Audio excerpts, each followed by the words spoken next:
ಎರಡನೇ ಮಹಾಯುದ್ಧದವರೆಗೆ ಯಹೂದಿಗಳಿಗೆ ಯಾವ ಅಸ್ತಿತ್ವವೂ ಇರಲಿಲ್ಲ.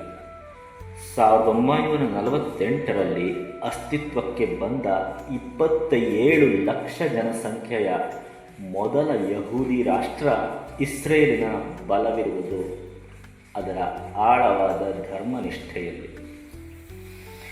ಯಹೂದಿಗಳಿಗೆ ತಮ್ಮ ಧರ್ಮಗ್ರಂಥದ ಕುರಿತು ಇನ್ನಿಲ್ಲದ ನಂಬಿಕೆ, ತಮ್ಮ ಮಾತೃಭೂಮಿ ಹಾಗೂ ಧರ್ಮ ರಕ್ಷಣೆಗಾಗಿ ಯಾವ ಸ್ವಾರ್ಥ ತ್ಯಾಗಕ್ಕೂ ಅವರು ಸಿದ್ಧವಾಗಿದ್ದರು. ಇದೇ ಇಸ್ರೇಲಿನ ಪ್ರಗತಿಯ ಹಿಂದಿನ ರಹಸ್ಯ. ಎರಡನೇ ಮಹಾಯುದ್ಧದಲ್ಲಿ ಬ್ರಿಟನ್ನಿನಲ್ಲಿದ್ದ ಒಬ್ಬ ಯಹೂದಿ ವಿಜ್ಞಾನಿಯ ಅಗಾಧ ಪರಿಶ್ರಮದಿಂದೊಡಗೂಡಿದ ವೈಜ್ಞಾನಿಕ ಸಂಶೋಧನೆಗಳು ಇಂಗ್ಲೆಂಡ್ ಯುದ್ಧದಲ್ಲಿ ವಿಜಯಿಯಾಗುವಂತೆ ಮಾಡಿತು. ಅವನ ಈ ವಿಶೇಷ ಸೇವೆಗಾಗಿ ಸೈನ್ಯಾಧಿಕಾರಿಗಳು ಅವನಿಗೆ ಬಹುಮಾನವನ್ನು ನೀಡಲು ತೀರ್ಮಾನಿಸ್ತಾರೆ.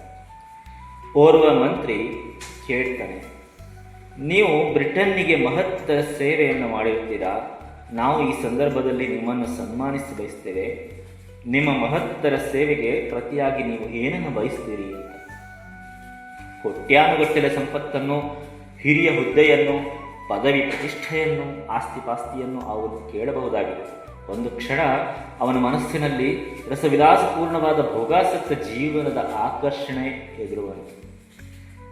ಆದರೆ ಮರುಕ್ಷಣ ಅವನ ಮನಸ್ಸು ಅವನಿಗೆ ಹೇಳಿತು, ಕ್ಷುದ್ರ ಅತಿ ಕ್ಷುದ್ರ ಸ್ವಾರ್ಥ ಇದೆ. ಲೌಕಿಕ ವಾಸನೆಗೆ ವಶನಾಗಿ ತನ್ನ ಧರ್ಮ, ಸಂಸ್ಕೃತಿ ಮತ್ತು ದೇಶ ಹಿತವನ್ನು ಮರೆಯಬಾರದು. ಏನಾದರೂ ಬೇಡಬೇಕಾದರೆ ದೇಶಕ್ಕಾಗಿ ಬೇಡು. ನೀನು ಇಂದಲ್ಲ ನಾಳೆ ಹೋಗುವವನೇ.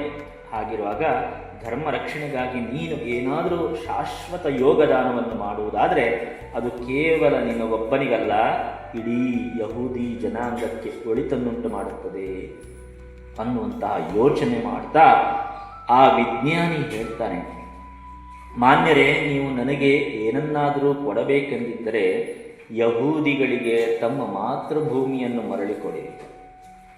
ತನ್ಮೂಲಕ ನಾವು ನಮ್ಮ ಧಾರ್ಮಿಕ ಆದರ್ಶಗಳನ್ನು ರಕ್ಷಿಸಿ ಕಾಪಾಡಲು ಅವಕಾಶ ಮಾಡಿಕೊಡಿ.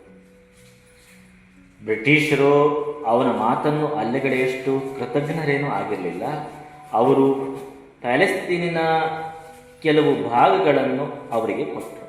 ಅಲ್ಲಿ ಮತ್ತೆ ಯಹೂದಿಗಳು ಸಂಘಟಿತರಾದ ಕೆಲವೇ ಯಹೂದಿಗಳು ಸ್ವಾರ್ಥ ತ್ಯಾಗದೊಂದಿಗೆ ಒಂದು ಆದರ್ಶ ದೇಶ ನಿರ್ಮಾಣದಲ್ಲಿ ನಿರತರಾಗ್ತಾರೆ.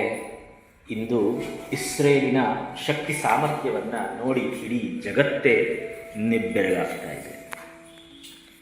ಶ್ರೀವರ